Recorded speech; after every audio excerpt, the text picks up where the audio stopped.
আসসালামু আলাইকুম। আজকে আমি পুঁটি মাছ ভাজা করব। পুঁটি মাছ ভাজা হয়তো সবারই অনেক বেশি পছন্দের। এটা অনেক সহজ একটা রান্না।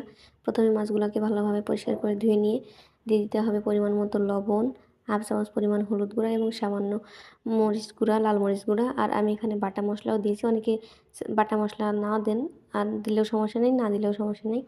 খুব ভালোভাবে এপিঠ ওপিঠ করে মাখিয়ে নিতে হবে। আমি আবার এখানে সুন্দর করে সাজিয়ে নিয়েছিলাম। এটা জাস্ট এমনিতেই দেখতে সুন্দর লাগতেছিল তাই।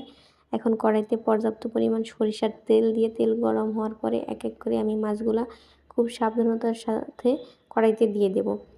আর মাছগুলা দেওয়ার কিছুক্ষণ নাড়া যাবে না, একটু সময় লাগবে। যখন মাছগুলো একটু শক্ত হয়ে আসবে তখন হালকা হাতে উল্টে পাল্টে দিতে হবে এবং এটা বেশ কিছুক্ষণ এভাবে উল্টে পাল্টে দিতে দিতে এক পর্যায়ে লাল লাল হয়ে আসবে, তখন মাছগুলা প্রায় ভাজা হয়ে আসবে।